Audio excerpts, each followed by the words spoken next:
Welcome back, pro wrestling fans. Welcome back, IWC. It's me. It's me. It's the G.O.C. coming to you live to tape, 25 feet below the surface of the earth.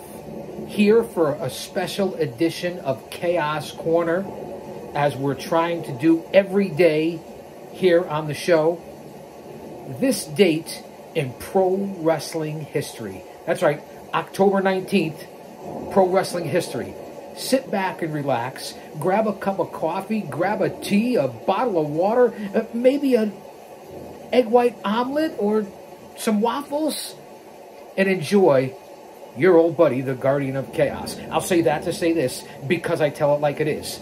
Follow me on all social media platforms here on the Guardian of Chaos YouTube channel. Like, subscribe, leave a comment, and enjoy the historical perspective that I bring to you here on the channel. Follow me on X at Big Daddy G.O.C. And the G.O.C. stands for the Guardian of Chaos. On Instagram, it's the Guardian of Chaos. I have 2 accounts on Facebook. That's right, I have 2.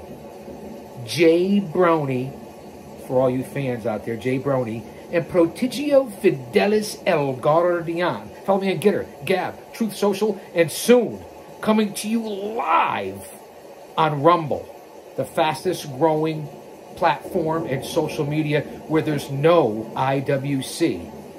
I want to give a big shout out to my one and only true loyal sponsor, and that would be Mr. Hempel-Stilskin over at Sweet Heal CBD. That's right, sweetheal.com for all your lotions, balms, tinctures, edibles. It doesn't get any better than Mr. Hempel-Stilskin and sweetheal.com. At Sweet Heal CBD, purity, clarity, health, wellness. You're not going to want to miss it. Fans, I'm going to jump off all those social media platforms and come back here to Guardian of Chaos on the YouTube channel. Sweet Heal. Don't you dare miss it. All right, fans, let's get down to brass tacks now that we have the opening monologue out of the way. Go back over the last several days and check out today, this day in pro wrestling history. We're going to start off on October 19th, 1956. Freddie Blassie defeats Wild Bull Curry to win the NWA Southern Heavyweight title. Freddie Blassie, Fred Blassie, if you will, the Hollywood fashion plate, known later in his later years, would win that Southern Heavyweight title for the NWA. This would be the 4th time. October 19th, 1972. Johnny Valentine defeats Abdullah the Butcher to win the National Wrestling Federation World Heavyweight title in Cleveland, Ohio. Let's stay in 1972 on October 19th. Bobby Shane defeats Tim Woods, we know as Mr. Wrestling 2, in Tampa, Florida to win the NWA Florida TV title. That would be Bobby Shane's 2nd reign with the NWA Florida TV title. 1985, October 19th. Carlos Colon defeats Abdul the Butcher and San Juan, Puerto Rico. No offense, man. It's a work. It's a joke for all you goons out there. And San Juan to win the WWC, that's right, the World Wrestling Council Universal Heavyweight title for the 4th time. The belt was held up from the previous bout between the two, Butcher and Colon. Fast forward to October 19th, 1987, here in the time machine at Chaos Corner. Hector Guerrero, that's right, Hector Guerrero, and Dr. D defeat Jerry the King Lawler and Superstar Bill Dundee for the AWA World Tag Team titles in Memphis, Tennessee. Who knew that the AWA would be in Memphis at that time in 1987? And Lawler and Dundee obviously went from friends to foes in their bitter rivalry down there in the Memphis territory. And there seems to be a little confusion. I'm as confused as a baby at Hooters. Yesterday, October 18th, 1995, Tony Storm was allegedly born And today, October 19th, 1995, allegedly Tony Storm was born. So it's either the 18th or the 19th of October. Tomato, tomato, potato, potato. And as I said yesterday, to timeless Tony Storm, happy birthday to you. Happy birthday to you. Happy birthday, timeless Tony Storm. Happy birthday to you. Whether it was yesterday or today, you get it twice from me, Tony Storm, if you know what I'm talking about. And I believe, if I'm not mistaken, I saw you live last year for AEW Dark or Rampage or whatever the fuck it was, up at the Mohegan Sun Casino on October 28th. And you were, at that point, Tony, the AEW Women's Champion. I don't know if it was interim or whatever. You got screwed on that one anyway. But your character now and what you're portraying truly is timeless. So, fans, whether it was yesterday or today on October 19th, 1995, happy birthday, Tony Storm. Let's fast forward to October 19th, 1997. Keiji Muto and Masahiro Chono, say that 3 times fast. Konnichiwa, bitches, for here at the G.O.C. defeat Kensuke Sasaki and Kazu Yamazaki to win the IWGP Tag Team titles in Kobe, Japan. And a little sidebar, if you ever had Kobe beef, perhaps the most tender and best beef in the globe, in the world, on the planet. A big shout out to all my friends over in the Pac Rim. Let's get in the time machine and we'll stay in October 19th, 1997. Onita and Kintaro Kanimura defeat Hishikatsu Oya and Mr. Ganosuke to win the FMW, Frontier Martial Arts Wrestling, I believe it is, World Brass Knuckles Tag Team titles in Sendai, Japan. World Brass Knuckles Tag Team titles. Great concept there in October 19th, 1997. Over in the land of the rising sun, the Orient, if you will. All right, fans, IWC, if you will. Let's jump back into the time machine and fast forward to October 19th, 2001. Vader and Too Cold Scorpio become the first pro wrestling Noah Global Honored Crown Tag Team Champions by defeating Akiyama and Akitoshi Saito in the finals from Yokohama, Japan. Are you impressed with my linguistic skills there in regard to the Japanese grapplers? I think you are. Because I know that I am. Because remember, one man, unique, unedited, unscripted, raw dog. No super chats, no paywall, no Patreon. This is free because it's me. My over 50 years as a historian, a scout, an agent, studying countless hours of footage. That's right, a fan. I already said it. A smark. And you know what's coming next. Wait for it. Wait for it. A mark. That's right. I said it. A mark. And of course, my 3+ decades as a pro wrestling manager, Hall of Famer, color commentator, putting up the rings, cleaning the bathrooms, hanging up flyers, selling tickets, promote, whatever the fuck you want to say. I did it all in this business. And still to this day in 2023 with my home company at Paradise Alley Pro Wrestling. That's right. Paradise Alley Pro Wrestling with 4 men that worked under the guidance of Vince McMahon and the WWF and also WCW. Let that sink in. Put that in your pipe and smoke it. Paradise Alley, and if you haven't seen that classic movie with Sylvester Stallone, Lee Canalito, and of course Terry Funk, a.k.a. Frankie the Thumper, I don't know what to tell you. I got a lot of questions and emails out there from you guys asking what's going on, what is this show? Well, will you tell me? We're coming up on those 1,000 subscribers and 4,000 watch hours, and we're going to be going live instead of live to tape, the great concept here at this channel. No one else brings it to you like I do with my experience on a podcast, a show, reality, whatever you want to call it. And remember, I will be coming to Rumble live, where there's no presence of the IWC, and I will be one of the very first. And don't forget, coming up in November, stay tuned for these announcements. Go to my community page on Guardian of Chaos, the YouTube channel. I will be returning to the Pro Wrestle Zone, PWZ, with the Professor Rick Del Santo, and my debut on WON Sports. That's right, WON Sports. You're not going to want to miss that one. Here we go, fans. 2001, October 19th.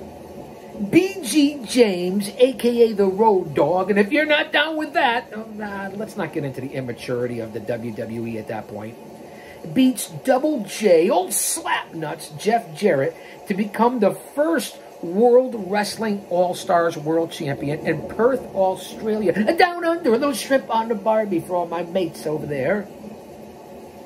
Let's stay in October 19th, 2001.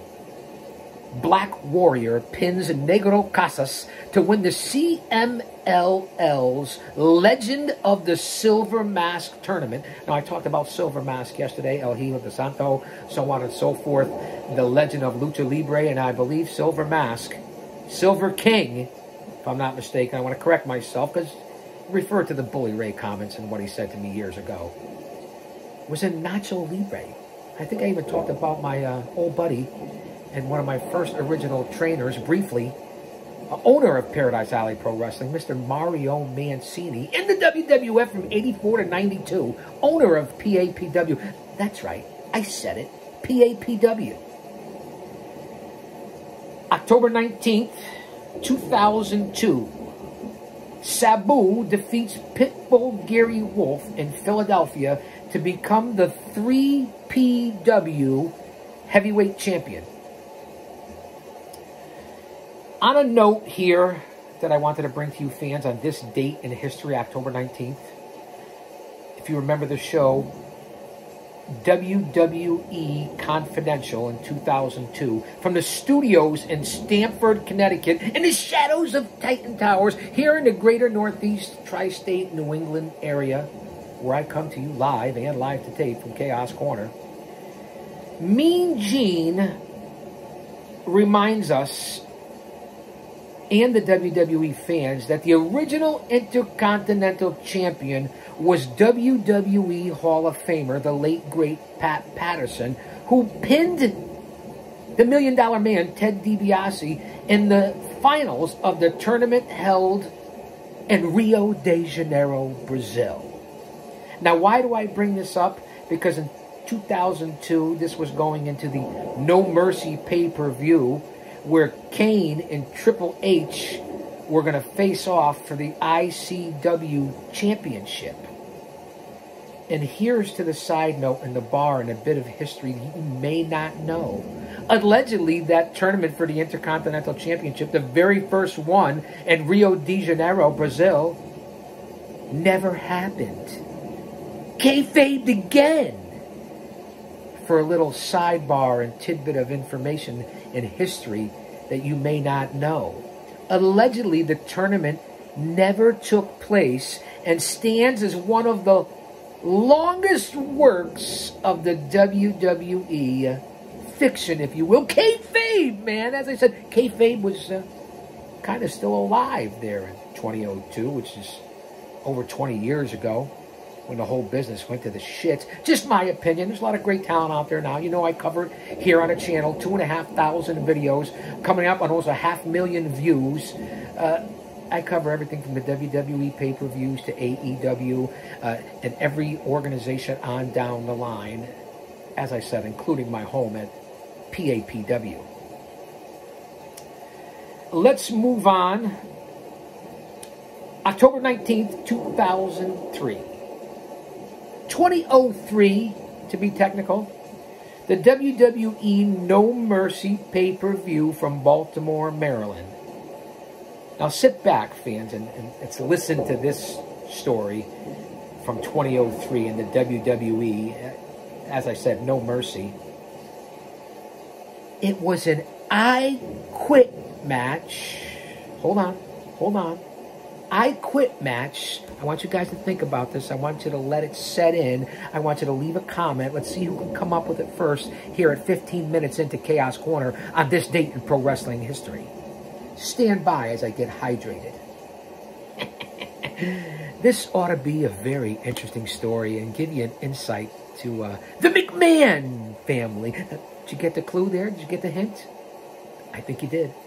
My fans here on the channel are second to none in the IWC.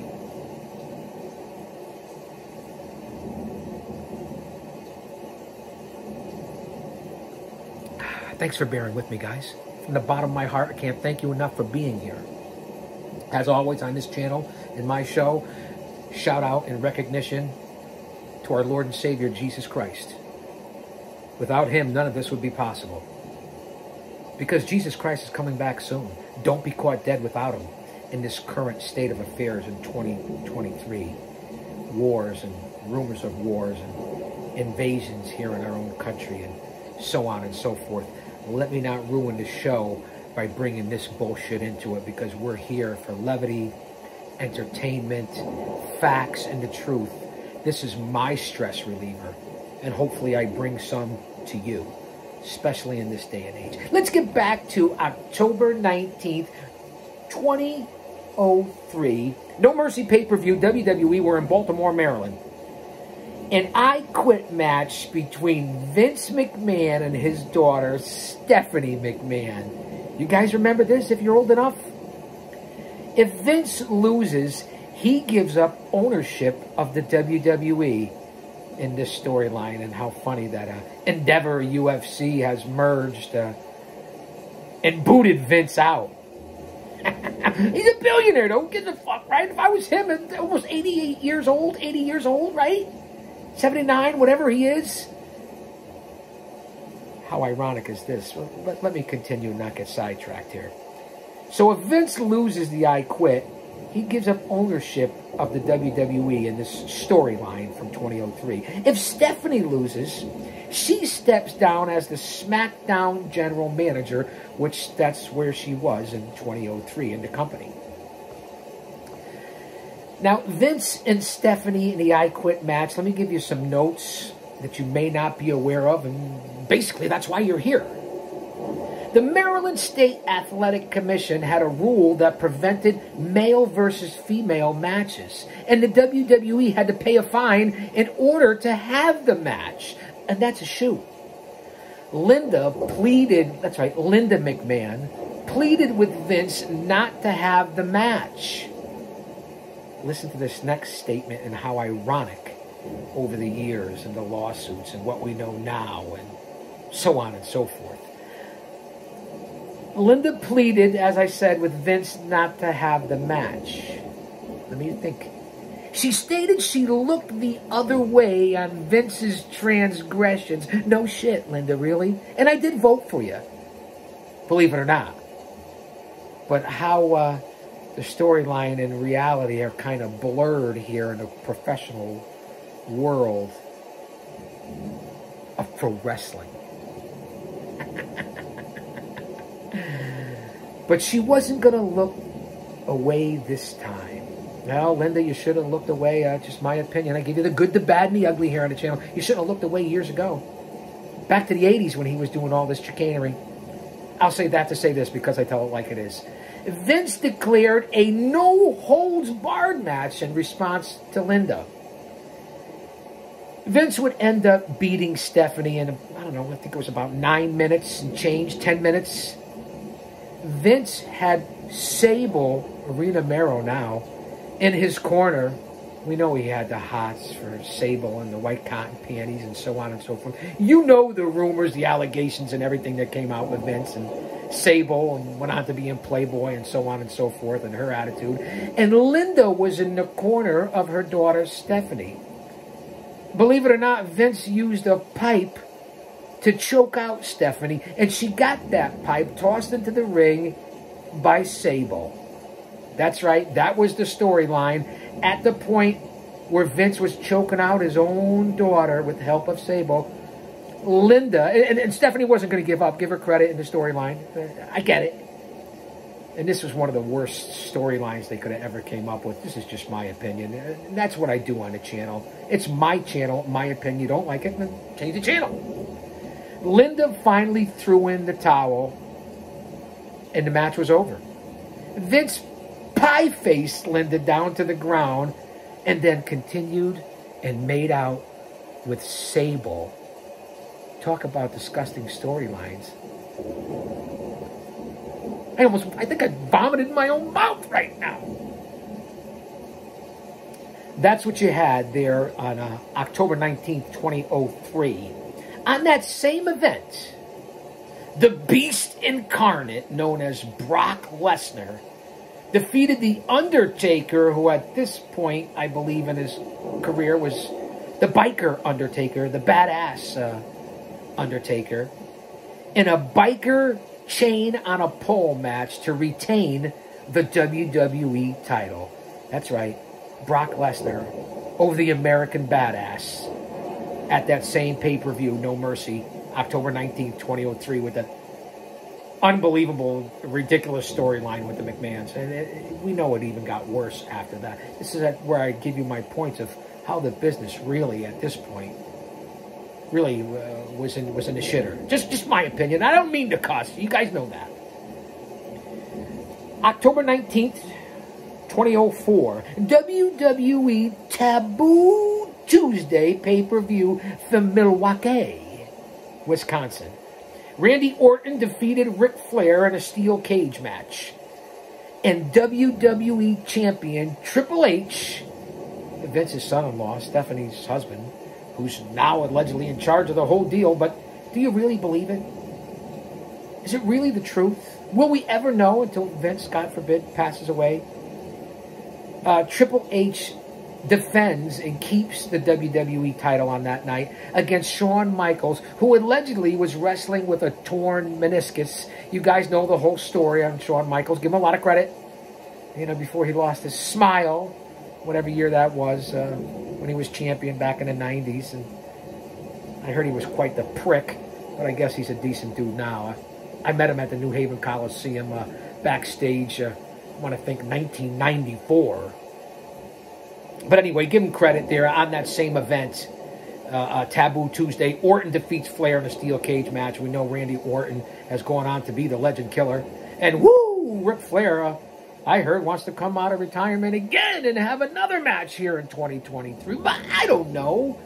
Maybe teaming up with Andrade El Idolo again, who's his son-in-law, married to Charlotte.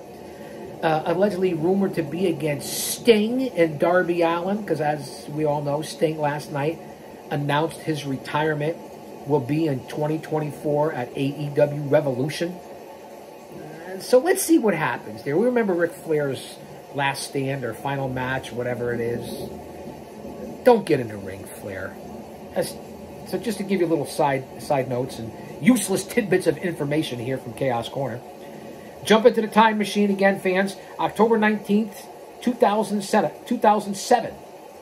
Ring of Honor, that's right, ROH debuts in Las Vegas, Nevada. And you know what happens in Vegas allegedly stays in Sin City, Vegas. Vegas hasn't been the same in what, about 30 years, 40 years? Bring me back to the Rat Pack days, and that was when Vegas was Vegas. Anyway, as ROH debuted in 2007, October 19th, only in front of 200 to 300 fans. That's why ROH became persona non grata, no matter whether AEW has it or not, with a lot of great talent or not. Pure wrestling, it just wasn't booked the right way. Nothing against the guys that started ROH. I mean, it is what it is. 200 or 300 fans. And on that show, they had the Survival of the Fittest tournament with many unbelievable grapplers. And at that point, the Ring of Honor champion, Nigel McGuinness, who's now an announcer for WWE, and one heck of a heel announcer when he wants to be, Nigel McGuinness and Bryan Danielson, Daniel Bryan, the American Dragon, still going strong in AEW, and he's also set to retire within the next year. He announced that because his 7-year-old daughter, I believe Birdie, asked him to retire, and he's going to honor that commitment. So we got some big things coming out of the current 2023 and some of the legendary grapplers that will be retiring. They fought to a 20-minute draw and both eliminated themselves in the Survival of the Fittest tournament, Ring of Honor debuting in Las Vegas, Nevada, 2007. 2007 to be technical. I like to be technical. October 19th, 2008. Sad story, but nonetheless, I present the facts. Dr. Death Steve Williams, perhaps one of the toughest son of a bitches to ever walk the face of the earth, announces he is cancer-free. It had been about 4 years that Dr. Death announced he was cancer-free at this point in 2008. Sadly, as we all know, the cancer would return and Doc would pass away on December 29th in 2009. Again, if you don't know the legendary Dr. Death Steve Williams and his legacy, one of the greatest in the history of this business and this industry. Rest in peace, the late, great Dr. Death. And fuck cancer. Isn't that what we all say? We all know someone we've lost to cancer, including myself and my family. So I'll say that to say this. Rest in peace, Dr. Death. Let's stay in October 19th, 2008. Here's another bunch of chicanery that came from Hulk Hogan's Celebrity Championship Wrestling as it debuts on CMT, a country music television for all you fans out there. With the judges for this tournament were Jimmy Hart, Eric Bischoff, and Hogan himself. And it was broken up into teams, 5-on-5, with Team Nasty representing Hobbs and Sags, the Nasty Boys, and Team Brutus the Barber Beefcake. Here were the 10 Hollywood celebrity participants. They included Danny Bonaduce, Butterbean, Todd Bridges, Dennis Rodman, Dustin Diamond, Aaron Murphy, Trish Canatella, Tiffany, Nikki Ziering, and Frank Stallone. And I'll break it up here into teams just for, again, history's sake. On Team Nasty, it was Aaron Murphy, who we know as Joni from Happy Days, Nikki Ziering, NBA Hall of Famer Dennis Rodman, Sly Stallone's brother, Frankie Stallone. Hey, yo, Adrian! I don't know if that was a good impression. Speaking of Sylvester Stallone, the legendary Burt Young, who played his brother-in-law in the trilogy of Rocky 1, Rocky 2, Rocky 3, an unbelievable actor, a legend, just passed away less than 24 hours ago. Rest in peace, Burt Young, a.k.a. Paulie, from the Rocky trilogies. Also on Frank Stallone's team was Dustin Diamond, who would screech back in the day. And what was that, Saved by the Bell? On Team Beefcake, Danny Bonaduce. We all know who Danny Bonaduce is. Do your due diligence. Do your homework on Bonaduce. Okay? Trish Canatella, who I don't know that well. And then, of course, the actor Todd Bridges. Been around in a lot of different... The Facts of Life, I believe, or Facts of Life, or... what you talk about, Willis? The different TV shows. Of course, Eric Butterbean, the unbelievable super heavyweight boxer, king of the 4-round fights or 5-round fights. Certainly one tough son of a bitch that kicked everybody's ass. And the debacle in the WWE Brawl for All, or whatever it was called. And then, of course, the pop singer from back in the day, Tiffany. So that was Team Nasty and Team Beefcake here on October 19th, 2008, and Hulk Hogan's Celebrity Championship Wrestling's debut on CMT. Let's go to October 19th, 2010 to be exact. Christopher Daniels, who's still active today in AEW and got jobbed out and left in the ring like a jabroni, with the, what is it, the Bang Bang Gang, with the Rock Hard Juice Robinson, Jay White, the Guns. This was just last week on AEW Dynamite. Man, did they make Daniels, who's a legend in this business, look like a chump. As they're doing the whole promo, prancing around the ring, he's laying there in the middle of the ring for like a 5-minute segment, face down. Really was bullshit, in my opinion. Anyway, back to Christopher Daniels. Christopher Daniels was the main event for the very first Ring of Honor event in 2002, whatever you want to say. Signs an official contract. So let that sink in for a second. First ever ROH event in 2002, and Daniels ends up not signing an official contract until 2010. 8 years later, and then you wonder why Ring of Honor is what it is, which at one time was a solid product. Let's go to, well, actually, let's stay in October 19th, 2010, here in a time machine with the G.O.C. DC 101 radio out of our nation's capital, which is truly a clusterfuck right now. Everybody in that whole capital is clueless, useless, and no matter what side of the aisle you fall on, I don't want to get into it, and the city itself is a shithole. It's just that simple. You go there, you better have your head on a swivel.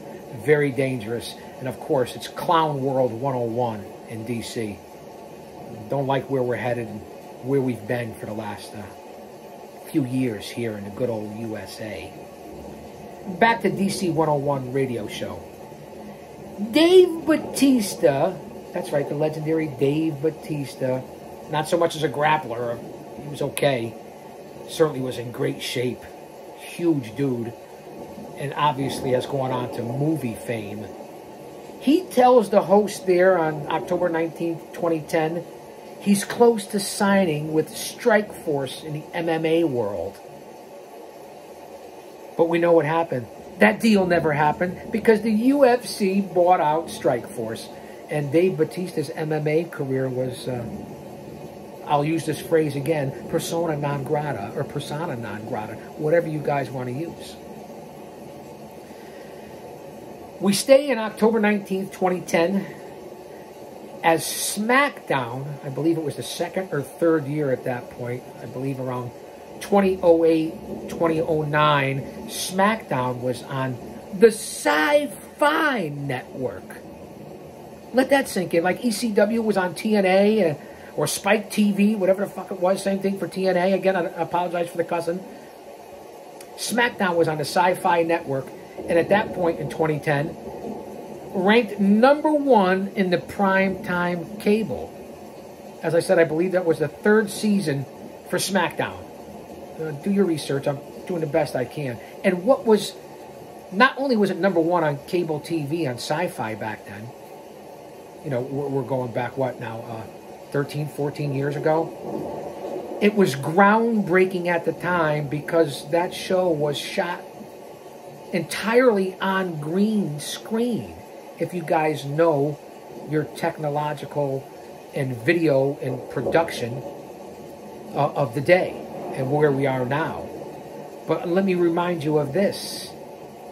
At that point on Sci-Fi for SmackDown and the WWE, it became the first televised series in North America to use the red screen camera exclusively. Let that sink in for a bit of history and knowledge and trivia, if you will, for the fans that may not know about this. It wasn't that long ago.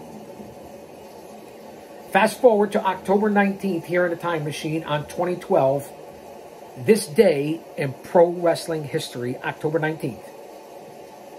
Michael Gossett, a.k.a. Mike Graham, son of the late Championship Wrestling from Florida promoter, the late, great, unbelievable, one of the best in the business, bookers and promoters, Eddie Graham. His son, Mike, passes away in Daytona, Florida at the age of 61.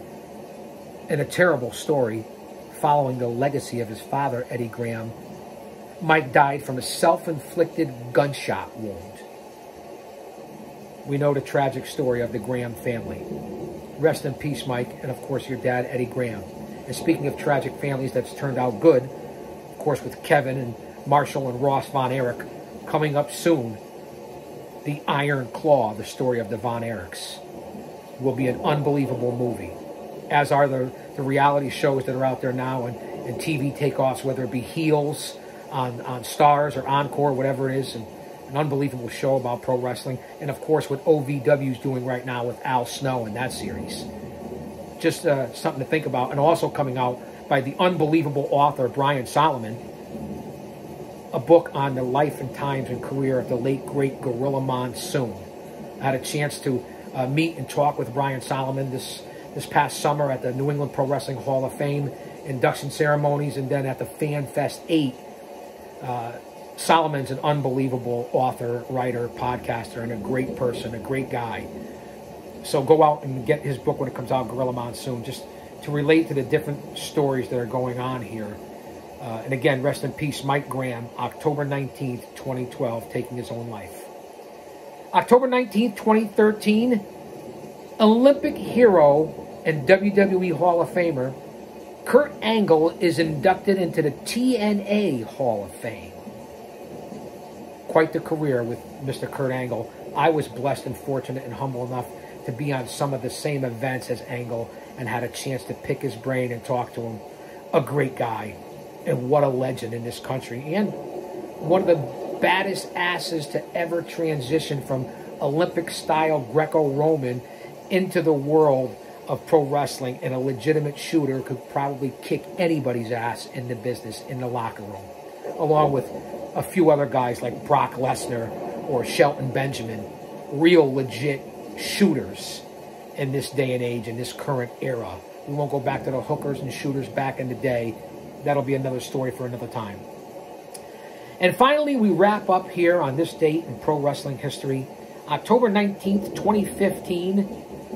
The WWE Network airs a live podcast from Dallas, Texas.